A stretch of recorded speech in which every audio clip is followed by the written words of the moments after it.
Hello everyone, welcome to achievers online class. So guys, आज हम पढ़ेंगे परम्यूटेशन ग्रुप। ठीक है, हमने homomorphism, isomorphism, aut G, in G ये कर लिया था लास्ट वीडियो में। आज करेंगे परम्यूटेशन ग्रुप्स। और ये परम्यूटेशन का वर्ड जो है ना, इज जस्ट जो आपका ये परम्यूटेशन वर्ड है, ये कोई पेटेंट नहीं है कि परम्यूटेशन और कम्बिनेशन में ही यूज़ होगा। ये एक वर्ड है, डेफिनेशन चेंज तो इसका meaning change.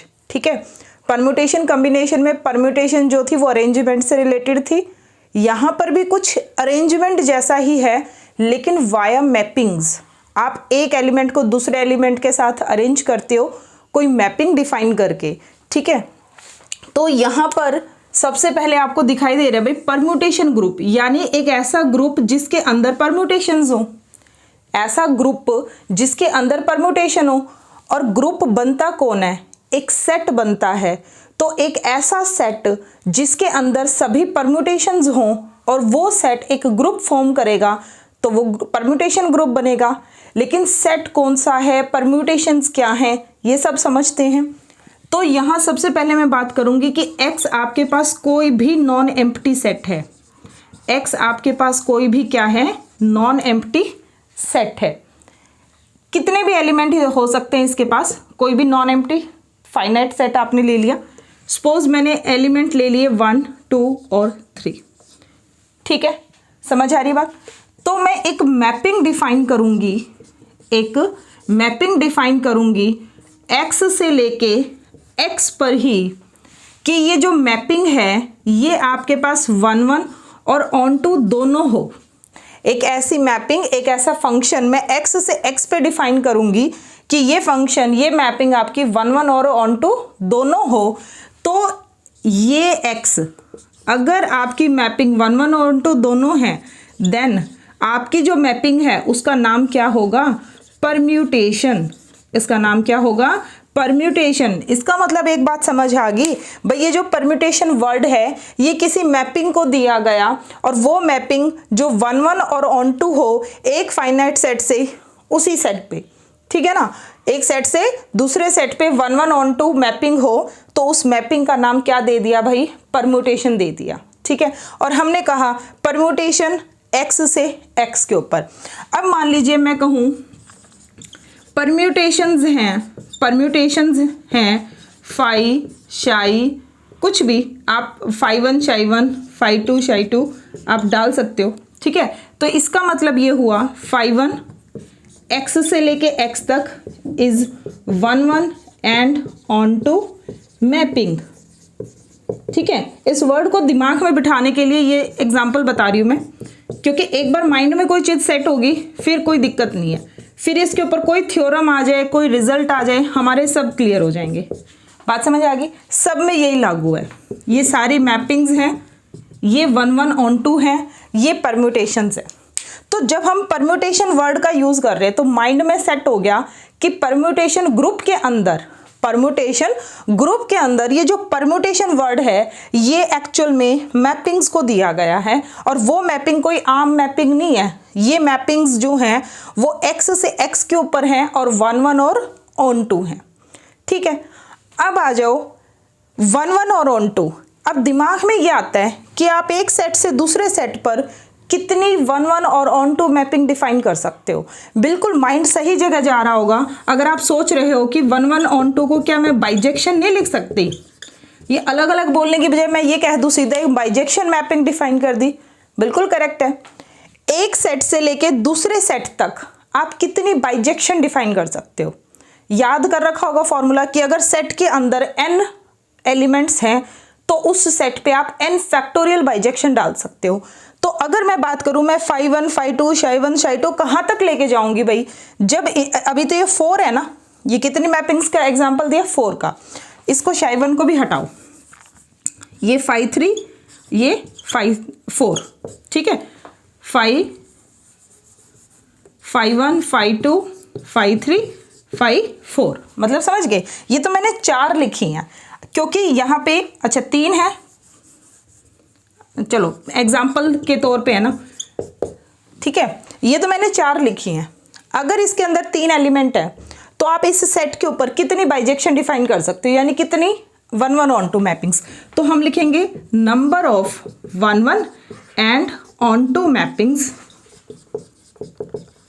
Is equal to 3 factorial, that means 6। कितने मैपिंग्स डिफाइन होंगी? 6। इस सेट की बात कर रही हूँ मैं, ठीक है। तो ये फॉर्मूला होता है n फैक्टोरियल का, कि नंबर ऑफ एलिमेंट्स उसका फैक्टोरियल, तो यानी 5 6, तो x से x पे, ये भी x से x पे, तो ये 6 परम्यूटेशंस जो हैं वो x पे x टू x डिफाइन कर दी मैंने। और कितनी परम्यूटेशंस होंगी? ये 6 परम्यूटेशंस होंगी, क्योंकि भाई परम्यूटेशन का मतलब है 1 and onto mapping. Permutation का मतलब क्या है? 1 और ऑन टू मैपिंग। तो अगर मैं ये लिखूं नंबर ऑफ परम्यूटेशंस क्या होगा, तो वो तो n फैक्टोरियल ही है ना, दैट इज 6, ठीक है। तो ये बात माइंड में सेट होगी। इस परम्यूटेशन का मतलब क्या है? 1 ऑन टू मैपिंग। तो जिस सेट के ऊपर, जिस नॉन एम्प्टी सेट के ऊपर तुम 1 ऑन टू मैपिंग डिफाइन कर रहे हो, उसमें जितने नंबर ऑफ एलिमेंट है उसका फैक्टोरियल कर दिया, तो एक्चुअल में आपने उस सेट के ऊपर कितनी परम्यूटेशंस आप डिफाइन कर सकते हो वो निकाल दी, ठीक है। तो ये सब अब आपको क्लियर हो गया, ठीक है। अब इसको क्लियर होने के बाद अब बात करते हैं, जैसे हमने ऑट जी और इन जी पढ़ा था। ऑट जी में हमने क्या ली थी? Collection of all automorphisms, collection of all inner automorphisms, वो भी तो आपके पास मैपिंग्स थी ना। होमोमॉर्फिज्म, आइसोमॉर्फिज्म, ये एक्चुअल में क्या थी? मैपिंग्स थी। ऑट जी का जो हमने सेट बनाया था, मैपिंग्स ही तो थी उनमें भी, कि जितनी भी ऑटोमॉर्फिज्म है उनको एक कलेक्शन डाल दो, फिर वो ऑट जी बन गया। अंडर बाइनरी कंपोजिशंस, मतलब जो ऑपरेशन है वो कंपोजिशन का लगा लिया, कंपोजिशन ऑफ मैपिंग, वो बाइनरी ऑपरेशन के तहत आपने ऑट जी को ग्रुप दिखा दिया था। इसी तरह से अब मैं एक कलेक्शन लेना चाहती हूँ, कि इस सेट के लिए मैं जितनी 1 ऑन टू मैपिंग डिफाइन कर रही हूँ, यानी 6 मैपिंग्स डिफाइन कर रही हूँ, यानी मैं परम्यूटेशंस कितने डिफाइन कर रही हूँ? 6। तो मैं वो सारी की सारी 6 परम्यूटेशंस को एक सेट में डाल दिया, 5 1 5 2 5 3 5 4 5 5 5 6, ठीक है। ये 6 परम्यूटेशंस आ गई इस सेट के लिए। सेट ऑफ ऑल परम्यूटेशंस, ये आपके पास क्या है? Set of all permutations of x, ठीक है। x की जितनी भी परम्यूटेशंस है उसका सेट है, और इस सेट का नाम मैंने रख लिया SX, ठीक है। ये भी एक सेट आ गया। अब इस सेट पर मैंने एक स्टार ऑपरेशन लगा दिया, और ये स्टार ऑपरेशन जो है, ये आपका जो स्टार है, ये आपका बाइनरी ऑपरेशन है। और आपको पता है जब आप सेट के अंदर मैपिंग्स हैं तो बाइनरी ऑपरेशन क्या होगा? कंपोजिशन ऑफ मैपिंग्स, जो मैपिंग की कंपोजिशन हम करते हैं ना, वो ऑपरेशन है। जैसे 5 1 कंपोजिशन 5 2, ठीक है। तो स्टार की बजाय तुम ओ लगा दो, ठीक है, ओ, क्योंकि कंपोजिशन हमने ओ से पढ़ी हुई है, ठीक है। तो इसके अकॉर्डिंग ये लगाकर ये ग्रुप की सारी प्रॉपर्टी सेटिस्फाई करता है, सारी प्रॉपर्टीज सेटिस्फाई करता है, ठीक है। यानी इसमें क्लोजर भी है, दो मैपिंग्स को कंपोजिट करोगे, अगेन एक मैपिंग ही आएगी जो इसमें बिलोंग करेगी। Existence of identity, existence of inverse और एसोसिएटिव ला सब होल्ड है। तो ये सेट आपका ग्रुप है। आइडेंटिटी आपको पता ही, आइडेंटिटी कौन सी होगी? वो परम्यूटेशन जो ix is equal to x हो जाए for all x belong to the set, ठीक है, सारे एलिमेंट्स को वहां ले जाए। अब ये ग्रुप बन चुका है, ये क्या बन गया? ग्रुप। सारी प्रॉपर्टी सेटिस्फाई कर दी। This means SX become a group, ठीक है। अब ये प्रॉपर्टी सेटिस्फाई होने के बाद ये एक ग्रुप बन गया। अब एक ग्रुप बन गया, इस ग्रुप के अंदर क्या एलिमेंट है? इन एलिमेंट्स की शक्लें क्या हैं? कि परम्यूटेशंस है। ये क्या है? परम्यूटेशंस है। तो एक आपने कलेक्शन ली, सेट ऑफ ऑल परम्यूटेशंस, यानी कलेक्शन ऑफ ऑल परम्यूटेशंस, और आपने उसको ग्रुप दिखा दिया। तो ऐसे ग्रुप का नाम हम क्या रखेंगे? कि ये जो हमारे पास है, ये हमारे पास परम्यूटेशन ग्रुप आ गया। क्या आ गया? Permutation group. या आप इसको बोल सकते हो group of all permutation of x। तो अब इसका नाम पड़ गया परम्यूटेशन ग्रुप। क्या नाम पड़ गया इसका? Permutation group. और इसको एक और नाम दिया गया सिमेट्रिक ग्रुप। क्या नाम दिया गया? Symmetric group. ठीक है भाई। अब सिमेट्रिक ग्रुप है। अब एक चीज और है इसमें, इस ग्रुप का ऑर्डर कितना होगा, तो ग्रुप के अंदर कितनी परम्यूटेशंस होंगी, और नंबर ऑफ परम्यूटेशंस हमने निकाली n फैक्टोरियल।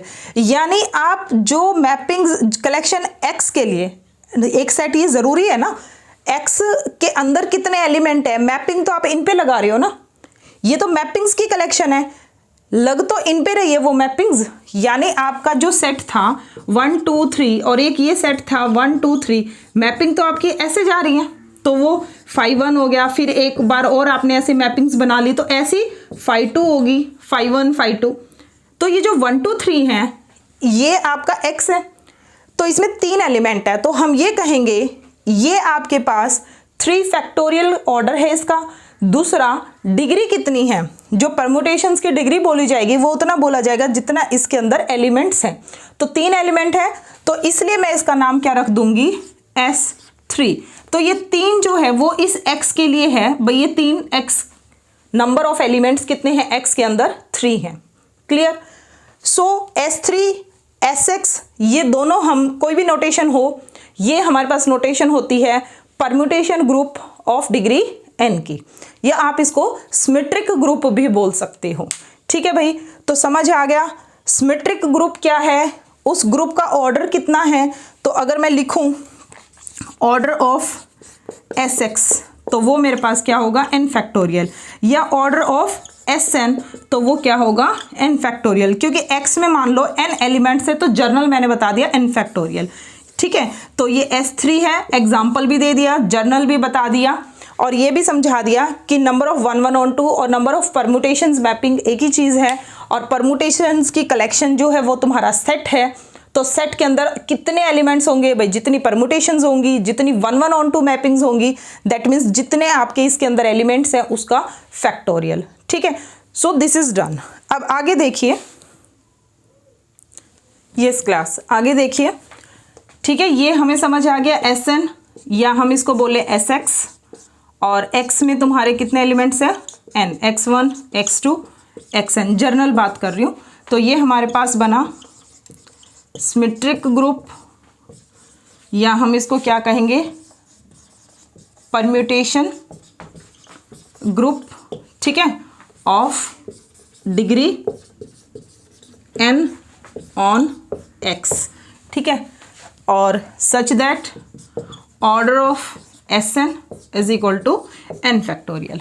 ठीक है, ये बात समझ आ गई। इसके अंदर परम्यूटेशंस हैं जो x से x के ऊपर डिफाइन होती हैं, और SN इसका नाम है, और इसका ऑर्डर कितना होगा, n फैक्टोरियल। अब आ जाओ प्रेजेंटेशन ऑफ परम्यूटेशन। ठीक है, कि आप परम्यूटेशन को कैसे प्रेजेंट करते हो।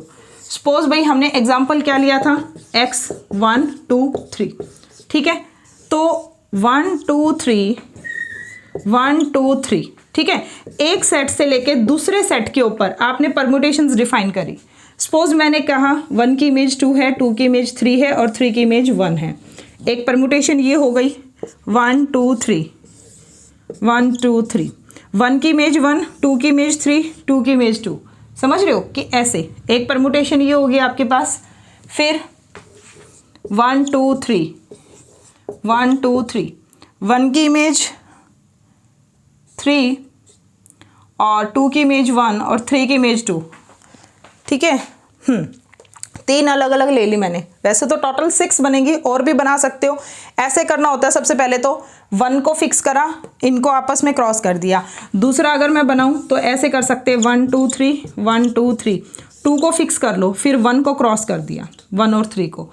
फिर नेक्स्ट में 3 को फिक्स कर लो, ऐसे 1 2 3 1 2 3, 3 को फिक्स कर लिया, 1 और 2 को क्या कर दिया, क्रॉस कर दिया। ठीक है, ये कुछ परम्यूटेशंस हैं। अब इनको लिखा कैसे जाएगा, देखो मान लो मैं इस परम्यूटेशन की बात कर रही हूँ, ये 5 1 है, मान लो ये 5 2 है, और ये क्या है 5 3। इनको हटाई देते हैं, क्योंकि आपको समझाने के लिए एक ही एग्जाम्पल बहुत है कि हम उसके रिप्रेजेंट कैसे करेंगे। ठीक है, अब यहाँ देखिए भाई, 5-1 मैपिंग 1 की इमेज 1 दे रही है, 2 की इमेज 3 और 3 की इमेज 2, तो मैं इसको क्या लिखूंगी 5-1 1 के ऊपर 1 है, 5-2 2 के ऊपर 3 है, 5-1 ही चल रहा है ना, 5-1 3 की इमेज 2 है, ऐसे लिखेंगे। फिर 5-2 क्या कैसे रिप्रेजेंट हो रहा है, 5-2 को लिखा जा रहा है 5-2 1 के ऊपर 3 दे रहा है, 5-2 2 के ऊपर 2 दे रहा है, 5-2 3 के ऊपर 1 दे रहा है। ठीक है, अब 5-3 की बात करेंगे, 5-3 1 पे, 5-3 2 पे और 5-3 3 पे। तो 5-3 की वैल्यू 1 पर 2 आ रही है, 2 पर 1 आ रही है और 3 पर कितनी आ रही है 3। ठीक है, ऐसे देखो इस तरह से लिखेंगे ना, ऐसे ऐसे, तो एक बहुत मतलब कंफ्यूजन वाली टाइप हो जाएगी कि पता नहीं अलग अलग समझ नहीं आएगा कहाँ कहाँ से क्या चल रहा है। तो इसको रिप्रेजेंट करने का ये तरीका है, जैसे आपकी 5-1 मैपिंग है तो 5-1 ऐसे लिखा आपने। ठीक है, उसके बाद ऐसे ब्रैकेट लगानी है, जितने सेट के एलिमेंट है सारे ऊपर लिख दो 1 2 3। किस ऑर्डर में लिखे कोई फर्क नहीं, मतलब इन द सेंस वैसे आप 1 2 3 को नीचे भी रिप्रेजेंट कर सकते हो, लेकिन हम ऊपर लिखेंगे क्योंकि इनकी इमेजेस नीचे लिखी जाएगी। ठीक है, नीचे लिख के ऊपर इमेजेस भी डाल सकते हो, बट वो थोड़ा सा प्रैक्टिस में कम रहता है बच्चों के करने को, वो भी कर सकते हैं। ठीक है, सो हम एक मेथड रखते हैं कि हमने ऐसे लिखा, और 99% ऐसे ही लिखा जाता है जो फेमस है, जो फैशन में रहता है। तो 1 2 3 1 2 3 आपने ऊपर डाल दिया। फिर जब आप दूसरी मैपिंग 5-2 लिखोगे, अभी नीचे भी लिखेंगे पर मैं समझा रही हूँ मेन, 1 2 3 5-3 1 2 3 लिख दिया। ठीक है, अब आ जाओ 5-1 पे। हाँ जी, 1 की इमेज कितनी थी 1, तो 1 के नीचे क्या लिखा जाएगा 1, इसका मतलब 1 की इमेज 1 है। 2 की इमेज कितनी है 3, तो 2 के नीचे 3, और 5-1 में 3 की इमेज कितनी थी 2, तो 3 के नीचे क्या लिखा जाएगा 2। तो ये बन गया आपकी फर्स्ट परमुटेशन। ठीक है, इससे बड़ा इजी है, एक ही फ्रेम में आप एक ही टाइम में तीनों एलिमेंट्स की इमेज फटाफट से देख सकते हो। ठीक है, अच्छा, और अगर मैं इसको अभी साइक्लिक परमुटेशन में रिप्रेजेंट करूं, साइक्लिक की वैसे आगे मुझे बताना था लेकिन इसी में सुन लो। साइक्लिक परमुटेशन क्या होती है, यहाँ तो आपको ऊपर नीचे 2 रो बना के काम करना पड़ रहा है, वहाँ जैसे 1 की इमेज 1 फिक्स होगी तो 1 डालने की जरूरत नहीं, आप इसको 2 3 डाल दो कि 2 की इमेज 3 3 की इमेज 2, वो साइकिल चलती है। जैसे 2 की इमेज 3, जो एलिमेंट है उससे आगे वाला एलिमेंट पीछे वाले की इमेज होता है, तो 3 की इमेज कौन है घूम के 2 पे, तो इसलिए इसको हम क्या बोलते हैं साइकिल। और इस साइकिल की लेंथ कितनी है, जितने इसमें डिस्टिंक्ट एलिमेंट्स है, मतलब 2 3 2 ही एलिमेंट्स हैं, तो इसकी लेंथ कितनी हो गई 2। बाद में भी एक्सप्लेन करूंगी, जस्ट फॉर एग्जांपल। 5-2 पे आ जाओ भाई। 5-2 1 की इमेज कितनी है 3 है, 2 की इमेज 2 है, 3 की इमेज 1 है, तो 1 की इमेज मैंने लिख दी 3, 2 की इमेज 2 और 3 की इमेज 1। अब इसमें देखो 2 फिक्स है, 2 की इमेज 2 ही आ रही है ना, तो इसलिए मैं इसको लिखूंगी 1 3। इसको मैं ऐसे रिप्रेजेंट करूंगी भाई, जो एलिमेंट उसी पे फिक्स है। मान लो 2 की इमेज 2 आ रही है, तो साइकिल वाली जो परमुटेशन होगी, साइक्लिक परमुटेशन, उसमें आपको अलग से रिप्रेजेंट करने की जरूरत नहीं है। एलिमेंट मिस है ना, 2 नहीं दिखाई दे रहा देखो इसमें, तो इसका मतलब ऑब्वियस है कि 2 की इमेज 2 है, 1 की इमेज 3 है और 3 की इमेज 1 है। 5-3 पे आ जाओ। 1 की इमेज 2, 2 की इमेज 1 और 3 की इमेज कितनी है 3, तो इसको मैं क्या रिप्रेजेंट करूंगी 1 2। ठीक है, और ये सारी साइक्लिक जो परमुटेशंस हैं, इन सब की लेंथ जो है वो 2 2 है, 2 लेंथ 2 लेंथ 2 लेंथ, तो इसलिए इनको बोला जाएगा ट्रांसपोजिशन। क्या बोला जाएगा ट्रांसपोजिशन। हल्का फुल्का आइडिया लेते चलो, आगे वैसे समझाऊंगी इनको। इसको हम क्या बोलेंगे ट्रांसपोजिशंस। ऐसी साइकिल जिनकी लेंथ जो है वो कितनी रहे 2, स्पेशल 2 के लिए उनको हम क्या बोलते हैं ट्रांसपोजिशन, जो साइक्लिक परमुटेशन है। ठीक है, जो साइक्लिक परम्यूटेशन है उनमें अगर लेंथ 2 है तो उस साइक्लिक परमुटेशन का नाम क्या हो जाएगा ट्रांसपोजिशन।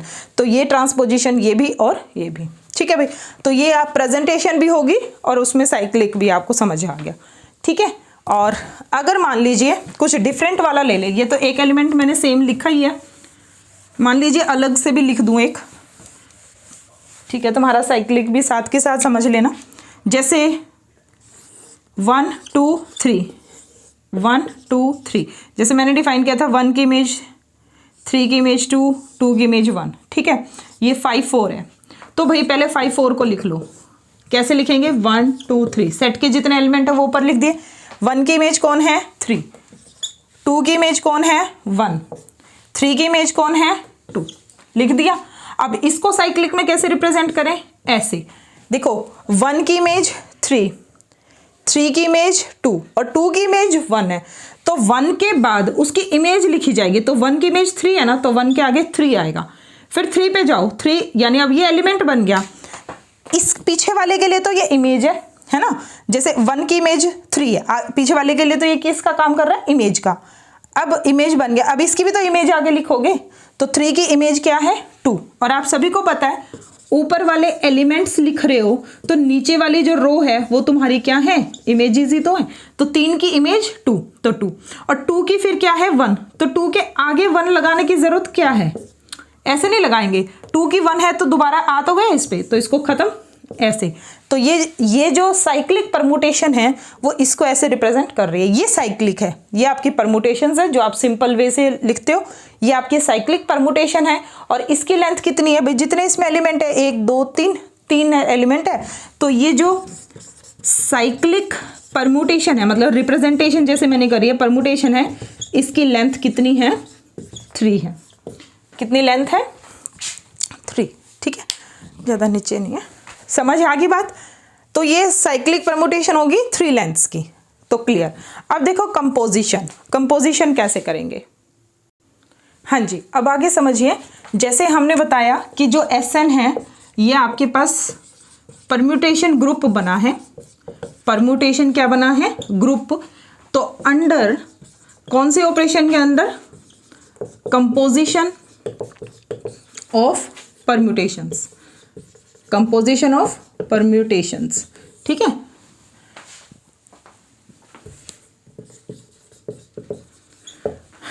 कंपोजिशन ऑफ परम्यूटेशंस के अंदर, ठीक है। अब देखो, ठीक है, ये तो समझ आ गया परम्यूटेशन ग्रुप है, बट ये ऑपरेशन कैसे काम करेगा? तो ये वही बात है, जैसे मैंने अभी एक एग्जांपल लिया था, एक सेट वही सेट 1 2 3 1 2 3, 1 की इमेज 3, 3 की इमेज 1, 2 की इमेज 2, ठीक है। तो मैं इसको कोई भी मैपिंग डिफाइन कर सकते हो। तो 1 2 3, 1 की इमेज क्या है भाई? 3, 2 की इमेज 2, 3 की इमेज 1, पहली मैपिंग लिख ली। फिर मैंने एक दूसरी मैपिंग डिफाइन करी 1 2 3। आप कोई भी एग्जांपल ले लेना जो आपका दिल करे, जो हमारा चल रहा है, जैसे S3 उसके अंदर जो मैपिंग्स हैं, अभी मैं वो सारी मैपिंग्स भी बता देती हूँ कौन कौन सी होंगी, ठीक है। बल्कि पहले वही लिख लेना चाहिए, इजी रहेगा, बट चलो कोई नहीं। 1 की इमेज आप 2 डाल सकते हो, 1 की तो 2 नहीं थी, हाँ 2 की 3 और 3 की क्या डाल दी? 1। तो ये मैंने दूसरी मैप परम्यूटेशन डिफाइन कर दी। 1 1 और ऑन टू मैपिंग है ना, 1 की इमेज 2, तो पहले एलिमेंट लिखा 1 2 3, फिर 1 की इमेज कौन है भाई? 2 है, 2 की इमेज 3 है और 3 की इमेज 1 है, ठीक है। तो ये 2 मैंने परम्यूटेशंस यहाँ डिफाइन कर दिया। अभी ये सेट भी बताऊंगी पूरा कैसे परम्यूटेशंस लिखी जाती हैं इसकी। ये तो सिर्फ एक एग्जांपल लेने के लिए 2 परम्यूटेशंस उठा रहे हैं। आप सभी को पता ही है सेट में 3 एलिमेंट थे तो 6 परम्यूटेशंस थी इसकी टोटल, 5 1 और 5 2, ठीक है। मैंने सिर्फ कंपोजिशन समझाने के लिए 2 परम्यूटेशन लिख ली है। अब इसको अगर मैं साइक्लिक में डालना चाहूँ तो कैसे लिखूंगी? 5 1, क्योंकि ऐसे बड़े में कोई काम नहीं करता। 1 की इमेज 3, 3 की इमेज 1, यानी ये आपका 1 3 है। 5 2 का मतलब 1 की इमेज 2, 2 की इमेज 3, 3 की इमेज 1, तो ऐसे ही लिखा जाएगा। अब आपने इनकी कंपोजिशन करनी है, 5 1 कंपोजिशन 5 2, ठीक है। जैसे आप मैपिंग्स में करते थे, फंक्शंस की करते थे, FOG कंपोजिशन करते थे, किस पे अप्लाई करते थे? किसी X पे ना, कोई एलिमेंट अप्लाई होता था, वो F किस पे होता था? GX पे, मतलब समझ रहे हो, कंपोजिशन बोली जा रही है G और F की, लिखने में FOG लिखा जाता था, और जो इधर वाली मैपिंग होती थी सबसे पहले वो अप्लाई होती थी, है ना। और उसकी इमेज जो बनती थी, यानी GX की जो वैल्यू आती थी वो F के लिए एलिमेंट बनता था, और फिर तुम उस एलिमेंट पे F की इमेज को देखते थे और वो आंसर लिखते थे। सेम इसमें भी वही करना है। 5 1 और 5 2 की कंपोजिशन कर रहे हो तो पहले कोई ना कोई एलिमेंट आएगा ना। कितने एलिमेंट है? 3 1। इमेजेस किस किस पे देखी जाएगी? जो आपके डोमेन के एलिमेंट है। X तुम्हारा कहाँ से होता था? डोमेन से ना। और तुम्हारा इस केस में डोमेन क्या चल रहा है, कैपिटल एक्स, और कैपिटल एक्स में कौन है 1 2 3, तो आपका जो एक्स है वो 1 2 और 3 है, तो 1 पे 2 पे कंपोजिशन देख रहे हैं हम 3 पे, ठीक है। तो इसका मतलब सेम वही है जैसे हम उस पे करते थे कि पहले phi 2 की वैल्यू देखेंगे 1 पे और फिर जो आंसर आएगा उसकी वैल्यू देखेंगे phi 1 पे क्या होगी, ठीक है, क्लियर। तो अब इनको देखना शुरू करो। ये तो हो गया होगा, समझ आ गया होगा कि हम कंपोजिशन में ये एलिमेंट कहाँ से लेके आए और कैसे निकाल रहे हैं, ठीक है। phi 1 1 2 3 3 2 1 ऐसे ज़्यादा समझ आता है, इसलिए जो बच्चे पहली बार पढ़ रहे हैं उनके लिए एक्सप्लेन कर रही हूँ 2 3 1, ठीक है। अब देखो भाई, सबसे पहले आओ phi 2 पे। phi 2 की इमेज किस पे देखनी है 1 पे। phi 2 में 1 की इमेज, phi 2 में 1 की इमेज, phi 2 में 1 की इमेज कौन है 2, तो अब 2 आ गया, इसका आंसर कितना आ गया 2। तो अब मुझे phi 1 में जाके इमेज किसकी देखनी है 2 की, है ना। 1 की इमेज किस में देखी थी phi 2 में, तो phi 2 परम्यूटेशन में 1 की इमेज कितनी है, phi 2 परम्यूटेशन में 1 की इमेज है 2। और अब आ जाओ phi 1 में, क्योंकि वही चीज है ना, जैसे phi 1 phi 2 at 1, तो वही जैसे फंक्शन काम करता है भाई। phi 2 1 की इमेज कितनी आ गई 2, अब 2 की इमेज कहाँ देखोगे phi 1 में, और 2 की इमेज कौन है उसके नीचे तो लिखा जाएगा, ऊपर तो एलिमेंट है, तो 2 की इमेज कितनी है 2, तो इसका आंसर कितना आ गया 2।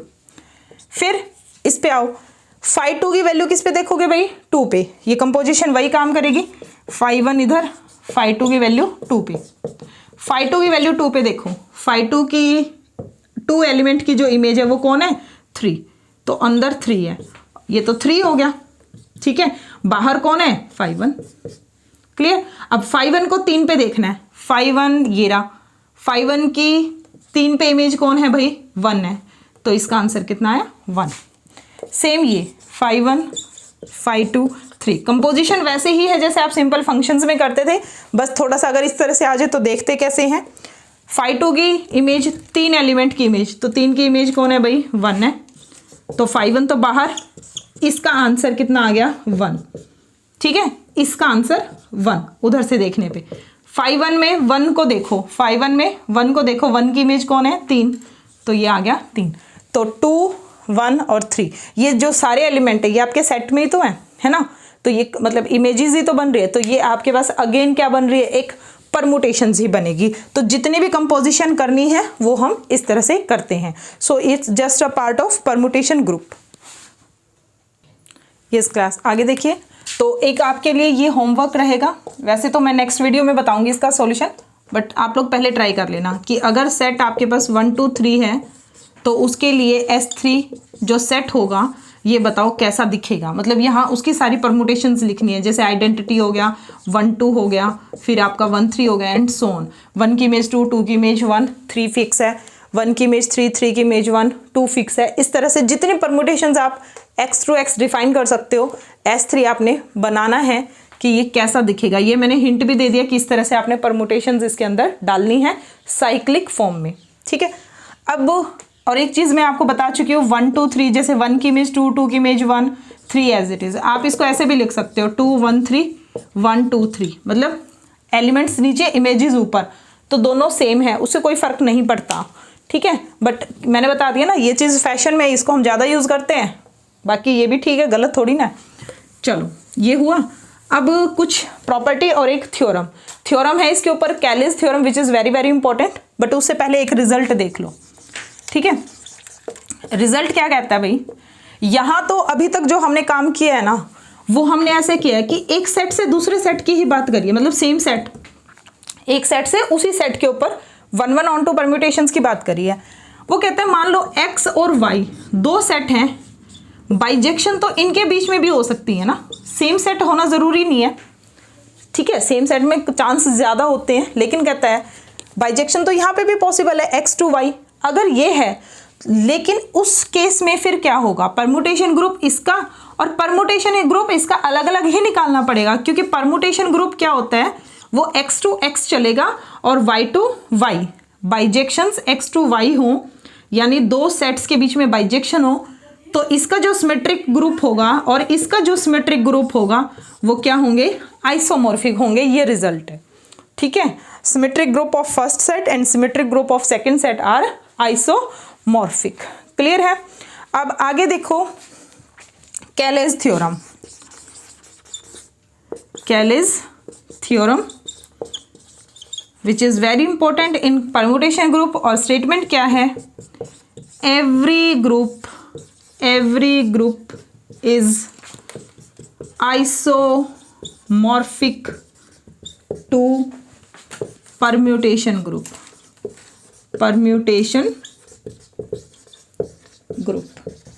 ठीक है भाई, ये है आपकी theorem, Cayley theorem. Every group is isomorphic to permutation group. हर एक ग्रुप जो है जो किसी परम्यूटेशन ग्रुप को क्या रहेगा, आइसोमॉर्फिक रहेगा। प्रूफ इसका एग्जाम में आएगा नहीं तो ज़रूरत नहीं है। ठीक है, clear. Inverse of A permutation देख लो भाई नेक्स्ट। वैसे जब हमने ग्रुप बनाया था तो हमने नहीं कहा, लेकिन इनवर्स ऑफ परम्यूटेशन देखें तो जैसे फाई कोई परम्यूटेशन है तो शाई भी कोई परम्यूटेशन होगी। अगर इनकी कंपोजिशन करके आइडेंटिटी परम्यूटेशन आ जाए, जैसे मैप पे आप लेते हो डेफिनेशन, वही चीज़ है। ठीक है, तो उसको हम क्या कहेंगे, वो एक दूसरे के क्या हैं, इनवर्स हैं। अब आ जाओ साइक्लिक परम्यूटेशंस पे और डिसजॉइंट परम्यूटेशंस। डिसजॉइंट परम्यूटेशंस क्या होती हैं, सभी को पता है, जिनमें कोई एलिमेंट कॉमन ना हो वो चीज़ डिसजॉइंट होंगी। तो ऑब्वियस सी बात है भाई, जिनमें एलिमेंट कॉमन ना दिखेगा उनको हम क्या कहेंगे, डिसजॉइंट परम्यूटेशंस। कैलेज थ्योरम याद होगी, रिजल्ट ही याद रखना है इसका, और कुछ नहीं है कि हर एक ग्रुप एक परम्यूटेशन ग्रुप को आइसोमॉर्फिक रहेगा। आइसोमॉर्फिक होना मतलब isomorphism, one one and onto mapping exist करेगी वहाँ पे। ठीक है, चलिए अब यहाँ पे बात करेंगे। अब हम इनवर्स का हो गया था आपका, साइक्लिक परम्यूटेशन।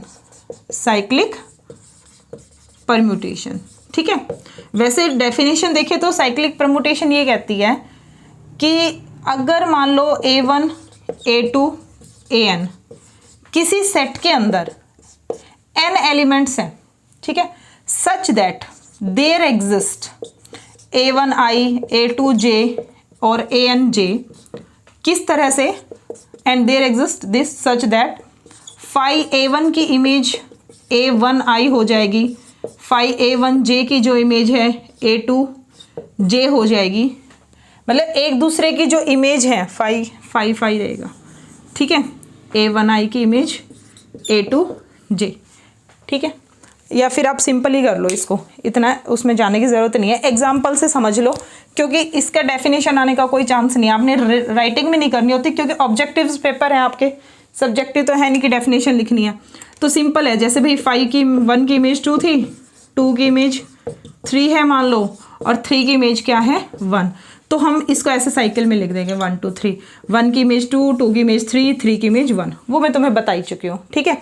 अब मेन इसमें क्या बताना है यहाँ पे, इनवर्स ऑफ किसी साइकिल का इनवर्स लिखना है, तो उल्टा लिख दो इसको 3 2 1, दैट्स इट, ठीक है। इनवर्स ऑफ एनी साइकिल निकालना है तो उसके एलिमेंट्स को क्या कर दो, उल्टा कर दो, ठीक है। अगर मैं जनरल बात करूं कि A1 A2 AK, तो इसका जो इनवर्स होगा, इनवर्स ऑफ दिस परम्यूटेशन, तो AK से शुरू हो जाएगा, AK-1 सोन कहाँ तक आएगा, A1 तक। तो परम्यूटेशन साइक्लिक परम्यूटेशन है, तो बस इस तरह से लिख दिया आपने, क्लियर है। अब देखिए आगे, डिसजॉइंट साइकिल जिसमें कुछ भी कॉमन ना हो, ठीक है। जैसे नेक्स्ट, एक मिनट मार्कर ले लूँ, जैसे आपका नेक्स्ट है टॉपिक डिसजॉइंट साइकिल, ठीक है। अच्छा, ये चीज़ हमारी हो ही गई है, साइक्लिक परम्यूटेशन जिसकी लेंथ का भी मैंने बता दिया। जैसे ये एक परम्यूटेशन है जो एक ही लीनियर में ही दिख जाए, इसकी इमेज ये, इसकी इमेज ये, तो ये भी साइक्लिक परम्यूटेशन है, ठीक है। और लेंथ कितनी है इसकी, जितने इसके अंदर डिस्टिंक्ट एलिमेंट हैं, तो वो 3 आ जाएगी, 1 2 3, 3 है। इसकी लेंथ कितनी है, K लेंथ, ठीक है, और इसमें भी कितनी है, K लेंथ, तो भाई ये है। और जिसकी 2 लेंथ होगी ना, जिसकी 2 लेंथ होगी, 2 लेंथ वाली साइक्लिक परम्यूटेशन, 2 लेंथ वाली साइक्लिक परम्यूटेशन, उसका नाम क्या रखा जाएगा, ट्रांसपोजिशन। वो मैं आपको पहले बता चुकी थी एग्जाम्पल में ही, ठीक है, बट फॉर रिवीजन 2 लेंथ है जिस साइक्लिक परम्यूटेशन की, वो ट्रांसपोजिशन है। और एक और इसमें आगे रिजल्ट आएगा कि आप हर एक परम्यूटेशन को प्रोडक्ट में मतलब ट्रांसपोजिशन में डाल सकते हो। वो इवन परम्यूटेशन, ऑड परम्यूटेशन पढ़ेंगे तब डिस्कस करते हैं। डिसजॉइंट परम्यूटेशन पे आ जाइए, जैसे 1 3 2 एंड 4 5, सॉरी 4 5, तो ये और ये दोनों कैसी हैं, डिसजॉइंट हैं, क्योंकि जो मतलब एलिमेंट, इन दोनों में कोई एलिमेंट कॉमन नहीं है। 1 3 2 एंड 1 4 5, अब 1 1 एलिमेंट कॉमन आ गया तो ये डिसजॉइंट नहीं है। ये वाली परम्यूटेशन कैसी है, डिसजॉइंट, और ये क्या है, नॉट डिसजॉइंट। तो बिल्कुल डिसजॉइंट होने का मतलब ये है भाई, जॉइंट तो कोई पड़े ही ना कहीं, मतलब कुछ भी चीज़ कॉमन नहीं होनी चाहिए। जिनमें बिल्कुल अलग अलग व्यक्तित्व है, डिसजॉइंट है, मतलब वो कहीं से ज्वाइन नहीं कर रहे, अलग अलग हैं, ठीक है। So this example of disjoint and these are not disjoint, ठीक है, कॉमन है इसमें। तो यहाँ पर ये हो गया, कोई कॉमन एलिमेंट ना हो तो। अब अगला है, कोई भी non identity permutation can be expressed as product of disjoint cycles. ये आपकी परम्यूटेशंस की प्रॉपर्टी स्टार्ट होगी यहाँ पे, ठीक है, ज़्यादा कुछ नहीं है, ये थोड़ा ग्रेजुएशन वाला है। नेक्स्ट जो क्लास आएगी परम्यूटेशन की, उसमें थोड़ा सा एमएससी वाला टच होगा, ठीक है, वो थोड़ा सा और हायर लेवल पे काम करेगी। ये आपका बेसिक है भाई, जो बच्चे काफ़ी टाइम बाद ग्रेजुएशन पढ़ रहे हैं, अपना किसी टेस्ट की तैयारी कर रहे हैं, काफ़ी साल का गैप हो गया, तो वो ये धुंधली हो जाती हैं डेफिनेशंस। और जब तक डेफिनेशन माइंड में नहीं होगी, चाहे अलजेब्रा हो, चाहे रियल हो, चाहे आपका टोपोलॉजी हो, कुछ भी काम नहीं करेगा। तो बेसिक चीज़ को मजबूत ज़रूर करो। ये हर चीज़ को ये सोच के मत पढ़ो कि ये क्वेश्चन एग्जाम में थोड़ी ना आ सकता है, मतलब कि इसमें से क्या पूछ लेगा। अगर जो आप, ये तो कभी भी नहीं हो सकता कि आप सिर्फ 60 क्वेश्चंस आपने सिलेक्ट करें बुक के अंदर से, या किसी ने भी आपको दे दिया कि बस ये 60 क्वेश्चन पढ़ जाओ पेपर में आ जाएंगे, ऐसा नहीं होता कभी भी, ठीक है। आपको बुक का बेसिक पढ़ना पड़ेगा, फिर उसके हाई लेवल को टच करना पड़ेगा। जिसका ये कमज़ोर है और वो सोचे मैं क्वेश्चन तो यहाँ से ही बनने रहे हैं, एग्जामिनर क्वेश्चन तो यहीं से उठा रहा है, ये लेवल है उसका, लेकिन ये लेवल आप लोग तब अचीव कर पाओगे जब आपका ये बेस मजबूत है। तो हमेशा बेसिक को इग्नोर मत करो, उसको हल्के में मत लो, वो ज़रूरी है। ये बेसिक अच्छा नहीं हुआ तो हाई लेवल वाला कुछ भी याद नहीं रहेगा ना, वो कुछ समझ आएगा, क्योंकि याद वो चीज़ रहती है जो समझ आई हो, ठीक है। तो हमेशा पहले समझो, उसके बाद याद करो, ठीक है। चलिए, तो अब हम क्या बात कर रहे थे, नेक्स्ट प्रॉपर्टी, ठीक है, प्रॉपर्टीज ही कह लो, थ्योरम्स कह लो। पहली क्या है, एवरी परम्यूटेशन, हर एक जो परम्यूटेशन है, आप लोगों का टाइम बचेगा, मैं लिख देती हूँ पहले। यस क्लास, देखिए इंपॉर्टेंट थ्योरम्स एंड रिजल्ट, ठीक है। सबसे पहले थ्योरम क्या कहते हैं कि एवरी नॉन आइडेंटिटी परम्यूटेशन, यानी कोई भी नॉन आइडेंटिटी के अलावा कोई भी परम्यूटेशन है, that can be expressed as product of disjoint cycle. आप डिसजॉइंट साइकिल्स की प्रोडक्ट में उसको क्या कर सकते हो, एक्सप्रेस कर सकते हो। और ये भी एक रिजल्ट है इस पे कि हर एक परम्यूटेशन को आप प्रोडक्ट ऑफ ट्रांसपोजिशन में भी एक्सप्रेस कर सकते हो, प्रोडक्ट ऑफ ट्रांसपोजिशन में। जैसे कि मान लो कोई भी आपके पास है, सपोज 1 2 3 है, सपोज आपके पास क्या है 1 2 3, तो मैं इसको ऐसे लिख सकती हूँ 1 3 1 2, ठीक है। ये परम्यूटेशन है, मैं इसको ऐसे एक्सप्रेस कर सकती हूँ, आप इसको ओपन करके देख लेना, यही आएगी, ये कंपोजिशन ही तो है, ठीक है। अभी इसमें मैं आपको बता दूंगी एक्सप्लेन करके, तो आप इसको ऐसे डाल सकते हो, ठीक है। तो इस पे बाद में आते हैं, पहले ये याद होगी कि हर एक परम्यूटेशन को आप डिसजॉइंट साइकिल्स में भी प्रोडक्ट में एक्सप्रेस कर सकते हो।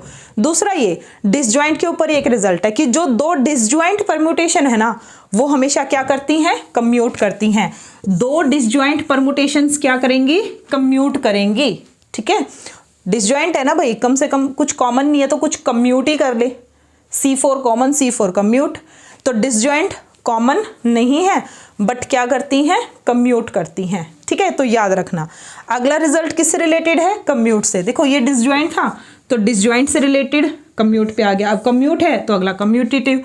Sn नॉन कम्यूटेटिव होगा Sn n greater than equal to 3 के लिए, n greater than equal to 3 के लिए, यानी अगर आपका n 3 है, n आपका क्या है 3, तो वो आपका नॉन कम्यूटेटिव रहेगा। और इसमें एक और अच्छी बात है कि जब तुम S3 के लिए सेंटर ऑफ S3 निकालोगे ना, तो उसमें तुम्हारी सिर्फ आइडेंटिटी परमुटेशन ही आती है।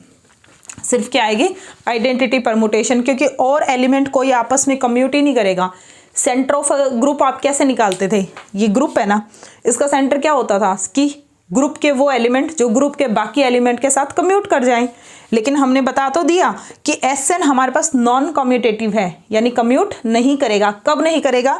जब n या तो 3 हो या 3 से ज़्यादा हो। यहाँ पे n 3 है ना, तो इसका मतलब इसके अंदर कोई एलिमेंट ऐसा नहीं है जो कम्यूट करे। ओनली आइडेंटिटी, क्योंकि आइडेंटिटी सबके साथ कम्यूट करती है भाई। जैसे 2 × 1 1 × 2, तो ये 1 जो एलिमेंट है वो तो सबके साथ ही क्या करेगा? कम्यूट। और ये कंपोजिशन में भी लगा लो आप, आइडेंटिटी मतलब कम्यूट कर जाएगी, ठीक है। बट बाकी नहीं करेंगे तो उसके अंदर सिर्फ एक ही आएगा। तो कई बार S3 का सेंटर भी पूछ लिया जाता है कि सेंटर ऑफ S3 निकालिए, ठीक है। और ये चीज़ आप लोगों के लिए होमवर्क है, इसको चेक कर लेना, ठीक है। सेंटर ऑफ S3 में सिर्फ आइडेंटिटी एलिमेंट आएगा, ठीक है। नहीं तो नेक्स्ट जो वीडियो बनेगी उसमें मैं आपको एक्सप्लेन करूंगी। ये आपको मैंने बता दिया कि हर एक परम्यूटेशन को हम प्रोडक्ट ऑफ ट्रांसपोजिशन में डाल सकते हैं। इसको ओपन करके देख लो, 1 की इमेज 3, 3 की इमेज 1, लेकिन ऑर्डर तो वही रखेंगे 1 2 3 ऐसे। ये नहीं है कि पीछे 2 लगा दिया, बीच में लगाओगे जैसे 1 2 3। इसमें 1 2 3, 1 की इमेज 2, 2 की इमेज 1, 3 नहीं है तो 3 की इमेज 3 है, ठीक है। अब जब ऐसे प्रोडक्ट हो रही हो ना, तो पीछे से देखना शुरू करते हैं। मतलब इज इक्वल टू, हमें पता है ये भी एक परमुटेशन आएगा, 1 2 3 ऐसे लिखा जाएगा। राइट टू लेफ्ट जाओ, ठीक है, ऐसे इधर से यू। पहले 1 2 3 तो लिख दिया, 1 की इमेज 2। अब इसमें देखो 2 की इमेज कौन है? 1 की इमेज 2, 2 की इमेज 2, तो समझ गए ना। 1 की 2 थी, 2 की 2 है, तो 1 की क्या आ गई? लास्ट में 2 ही आ गई, तो 1 की इमेज कितनी आ गई? 2। अब मुझे 2 की इमेज पता करनी है, तो यहाँ से शुरू करो, 2 की इमेज 1। अब इधर आओ, इसमें 1 की इमेज देखो, 1 की इमेज 3, तो देखो 2 से शुरू किया था, 2 की इमेज 1 थी, 1 की इमेज 3 है, तो 2 की इमेज कितनी हो गई? 3 हो गई, तो 2 की इमेज 3, 3 की इमेज 3, फिर इसमें 3 की इमेज 1, तो यहाँ 3 की इमेज कितनी होगी भाई? 1 होगी, ये चीज़, ठीक है। 1 की इमेज 2, 2 की इमेज 3, 3 की इमेज 1, यही तो बन रहा है। 1 की इमेज 2, 2 की इमेज 3, 3 की इमेज 1। क्लियर हो गया? तो इस तरह से हम प्रोडक्ट ऑफ 2 ट्रांसपोजिशन में भी एक्सप्रेस कर सकते हैं हर एक परमुटेशंस को। और प्रोडक्ट कैसे ओपन करते हैं भाई? ऐसे ओपन करते हैं। डन? तो ये कुछ इंपॉर्टेंट था। अब इसके आगे जब यहाँ प्रोडक्ट ऑफ ट्रांसपोजिशन, ट्रांसपोजिशन मतलब समझ गए ना, वो साइक्लिक परमुटेशन जिनकी लेंथ 2 हो, वो साइक्लिक परमुटेशन जिनकी लेंथ 2 हो, ठीक है। आगे आ जाओ, इवन परमुटेशन और ऑड परमुटेशंस, ठीक है। इवन परमुटेशंस और ऑड परमुटेशंस सिस्टमैटिक वे से बता रही हूँ इसमें। जैसे हमने अभी लास्ट प्रॉपर्टी पढ़ी है कि हर एक परमुटेशन को आप प्रोडक्ट ऑफ 2 मतलब 2 नहीं, प्रोडक्ट ऑफ ट्रांसपोजिशन में डाल सकते हो, लेकिन ट्रांसपोजिशन नंबर में कितनी होनी चाहिए ये थोड़ी ना बताया था। सिर्फ ये बात हुई थी कि हर एक परम्यूटेशन को आप एक्सप्रेस कर सकते हो प्रोडक्ट ऑफ ट्रांसपोजिशंस में, यानी 2-2 लेंथ वाली साइकिल्स में, लेकिन वो साइकिल कितनी होंगी ये नहीं बताया। जैसे हमने अभी करा था 1 2 3 का एग्जांपल, 1 3 और 1 2, ठीक है। कितनी साइकिल हैं? 1 और 2। नंबर ऑफ ट्रांसपोजिशन जिसमें आपने एक्सप्रेस किया वो 2 है, और 2 क्या है? इवन नंबर है। 2 क्या है? Even number. तो इस परम्यूटेशन को हम क्या कहेंगे? इस परम्यूटेशन को कहेंगे इवन परम्यूटेशन। इसको क्या कहेंगे भाई? इवन परम्यूटेशन कहेंगे। समझ आ गई बात? यानी जिस परम्यूटेशन को आप प्रोडक्ट ऑफ ट्रांसपोजिशन में डाल रहे हो, आप भी ट्रांसपोजिशन, आप भी ट्रांसपोजिशन, आपकी प्रोडक्ट हो रही है, हमें मतलब नहीं है, क्या पता तीसरी भी कोई आ जाती, समझ रहे हो? कुछ भी हो सकता है, ठीक है। लेकिन यहाँ तो कोई केस पॉसिबल नहीं है, यहाँ 2 हैं। तो अगर किसी ट्रांसपोजिशन को आपने किसी परम्यूटेशन को आपने प्रोडक्ट ऑफ ट्रांसपोजिशन में डाल दिया और आपने इनकी गिनती करी 1 2 और वो इवन नंबर निकल रहा है, तो इसका मतलब ये जो परम्यूटेशन है वो कैसी है, इवन परम्यूटेशन। तो दिमाग में क्या सेट हो गया, दिमाग में ये सेट हो गया परम्यूटेशन इवन होगी। ये डिपेंड करता है कि जब वो परम्यूटेशन प्रोडक्ट ऑफ ट्रांसपोजिशन में लिखी जाएगी तो आप कितनी ट्रांसपोजिशंस को प्रोडक्ट कर रहे हो, इवन नंबर में तो इवन, ऑड में तो ऑड। ठीक है, मान लो 1 2 3 4, सपोज मैंने इसको लिख दिया 1 3 2 4 1 4, मतलब मेरा आइडिया नहीं, इनको चेक मत कर लेना, ये ऐसे आइडिया से बता रही हूँ। ठीक है, गलत है, ये है ही गलत, लेकिन जस्ट मैं बता रही हूँ कि इस परम्यूटेशन को 1 2 3 परम्यूटेशंस में डाल रहे हो, मतलब ट्रांसपोजिशन में, तो नंबर ऑफ ट्रांसपोजिशन तुम्हारा यहाँ क्या है 3। मेरा मकसद सिर्फ ये बताने का भाई ये 3 है, ये क्या है 3 है। तो इस परम्यूटेशन को कितनी ट्रांसपोजिशन की प्रोडक्ट में एक्सप्रेस होना पड़ रहा है 3, और ये आपके पास क्या है ऑड नंबर। तो हम कहेंगे भैया आप कैसी परम्यूटेशन हो, ऑड परम्यूटेशन हो, आप कैसी परम्यूटेशन हो, ऑड। क्लियर होगी बात। तो ये जस्ट एक एग्जांपल से। ठीक है, अब आ जाओ ऑड परम्यूटेशन का बस यहीं पे रोल खत्म। अब हमारा जो टारगेट रहता है वो इवन परम्यूटेशन रहता है, क्योंकि इससे हम डिफाइन करेंगे अल्टरनेटिंग सेट। इससे हम क्या डिफाइन करेंगे, अल्टरनेटिंग सेट। अब हमारा यहाँ पे पैदा हो जाएगा परम्यूटेशन के अंदर अल्टरनेटिंग सेट, और जिसका नाम जो है वो डिनोट किया जाएगा AN से। और ये सेट है तो भाई कोई कलेक्शन है। कलेक्शन किस चीज़ की, ये आपके पास कलेक्शन है all respectful, collection of all respectful तो वैसे बता रही हूँ, that is the collection of all even permutations in SN के अंदर जितने भी इवन परम्यूटेशंस हैं उन सब की जो कलेक्शन होगी वो कौन आएगी, AN आएगी। ठीक है, क्यों भाई SN के अंदर, क्यों, क्योंकि SN हमारे पास कलेक्शन थी ऑफ ऑल परम्यूटेशंस की, ठीक है, और ऑल परम्यूटेशंस में से जो सिर्फ इवन है वो किस में आ गई, AN में, और इस AN का नाम क्या रखा, अल्टरनेटिंग सेट। ये तो बाद में हमने ग्रुप भी बना दिया था, सिमेट्रिक ग्रुप, परम्यूटेशंस ग्रुप, लेकिन इसका नाम क्या है, अल्टरनेटिंग ग्रुप। और इसके अंदर अगर मैं कहूँ फाई मेरा AN में बिलोंग कर रहा है, और ऑब्वियस ही बात है AN आपके पास सबसेट किसका है, SN का। फाई अगर AN में बिलोंग कर रहा है तो फाई कैसी परम्यूटेशन है, इवन परम्यूटेशन है, दैट्स इट। ठीक है, और order of AN order of SN का हाफ कर दो। ऑर्डर ऑफ AN निकालना है तो ऑर्डर ऑफ SN का क्या कर दो, हाफ, यानी आधी इवन है आधी आपकी ऑड है। क्लियर हो गया भाई। और इसमें कुछ खास है नहीं, बाकी जो है वो एग्जाम्पल्स हैं। एग्जाम्पल्स में आप थोड़ा सा कहाँ से एग्जाम्पल, बाकी जो मिलेगा वो थोड़ा सा MSc लेवल का मिलेगा, तो ग्रेजुएशन लेवल का यही था। इससे जो आगे इंपॉर्टेंट होगा फिर वो नेक्स्ट वीडियो में हम कवर करते हैं। ठीक है भाई, तो अभी तक आप ये रिवाइज कीजिए, बाकी फिर नेक्स्ट वीडियो में। आज के लिए इतना ही, थैंक यू सो मच।